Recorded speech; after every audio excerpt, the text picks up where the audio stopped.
Bapak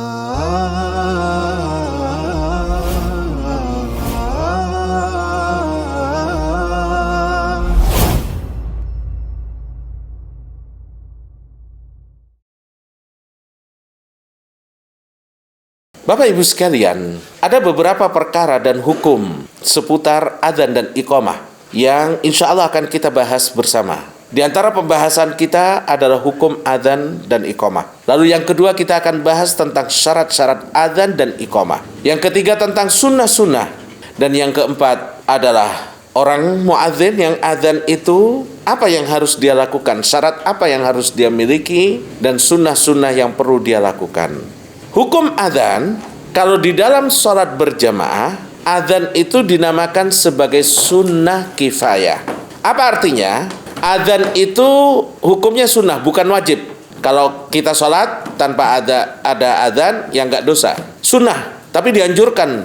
Sunnah kifayah, artinya apa? Kalau sudah ada satu orang yang adzan dalam sholat berjamaah, ya, maka yang lain tidak perlu lagi. Jangan sampai rebutan misalkan, ada 10 makmum, 10-10-nya adzan, karena ini sunnah. Enggak, ini dikenalnya sunnah kifayah, yaitu satu sunnah yang apabila sudah dilakukan oleh salah seorang di masjid tersebut, di tempat sholat tersebut, maka yang lain sudah jatuh sunnahnya. Kalau di dalam sholat pribadi, dinamakan sebagai sunnah ainiyah. Misalkan kita perjalanan, atau di satu tempat gak ada orang lain, cuma kita sendiri, maka tetap disunahkan untuk adzan Bapak Ibu sekalian, ya. Jadi ketika kita sendirian mau sholat, tetap disunahkan untuk adzan. Ini dinamakan sunnah ainiyah. Artinya kita disunahkan untuk adzan.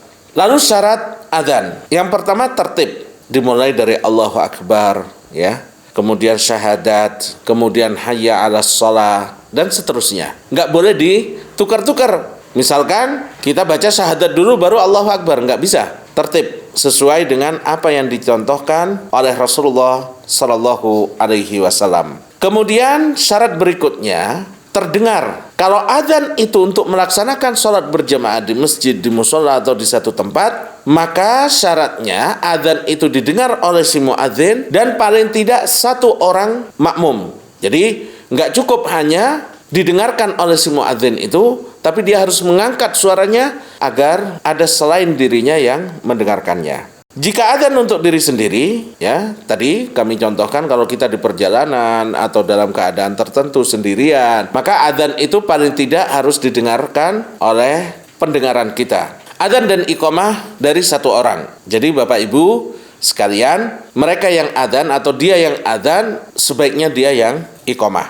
Masuknya waktu, kecuali waktu subuh, maka boleh di pertengahan malam. Jadi adzan ini kan untuk memberitahukan kepada masyarakat, kepada umat Islam bahwa sudah datang waktunya sholat. Maka karena ini pemberitahuan tentang waktu datangnya waktu sholat, dia harus dikumandangkan setelah masuknya waktu sholat. Tidak boleh sebelumnya, kecuali sholat subuh, ya. Sholat subuh itu kan 2. Nah, yang pertama ini bisa dari tengah malam, tidak ada masalah, untuk memberitahukan kepada orang bahwa sudah dekat waktu sholat subuh. Berkesinambungan, artinya jangan sampai muadzin bilang Allahu Akbar, Allahu Akbar, lalu dia pergi setelah 5 menit, 10 menit baru lanjut. Nggak boleh. Syaratnya harus berkesinambungan. Tidak ada yang menghalangi mengetahui waktu jika muadzin itu muadzin yang tetap. Jadi si muadzin ini harus tahu kapan masuknya waktu. Atau paling tidak ada yang memberitahukan kepada dia. Seperti Ibnu Ummi Maktum. Ibnu Ummi Maktum ini seorang sahabat yang dorir, sahabat yang buta. Nah, saat itu kan tidak ada jam. Beliau tidak bisa mengetahui apakah seperti duhur misalkan. Apakah matahari sudah tergelincir? Apakah fajar shadiq sudah terbit di waktu subuh? Nah, beliau itu seorang yang buta dan tidak akan adzan kecuali ada yang memberitahukan bahwa fajar shadiq sudah terbit. Jadi, muadzin harus tahu kapan waktu masuk sholat, atau kalau dia tidak memungkinkan maka bisa dengan ada petugas khusus yang memberitahukan kepadanya untuk mengumandangkan adzan. Dalam iqamah hendaknya jarak antara iqamah dan sholat tidak panjang. Jadi jangan sampai kita udah iqamah masih nunggu 10 menit lagi habis itu baru sholat, ya, tidak dibenarkan. Apa sunnah-sunnahnya? Sunnah-sunnah adzan, tartil dan tenang dalam adzan. Jadi dalam adzan itu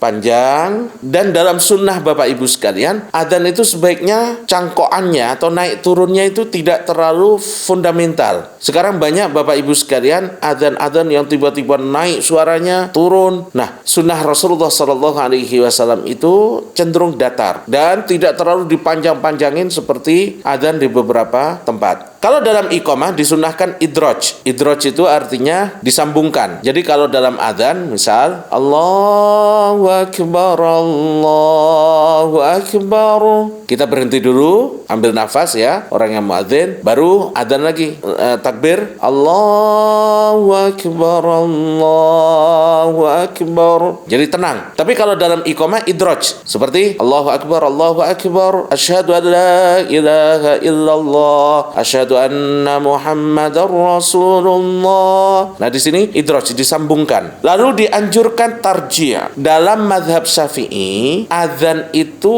dikenal dengan adzan Abu Mahdhurah, ada yang dinamakan sunnah tarjih. Tapi sayang Bapak Ibu, di Indonesia yang notabene penganut Imam Syafi'i, boleh dikatakan nggak ada yang adzan seperti adzan dalam mazhab Syafi'i ini. Bagaimana tarjih itu? Tarjih itu mengulangi syahadat, ya. Jadi ketika muadzin adzan Allahu Akbar, Allahu Akbar, Allahu Akbar, Allahu Akbar.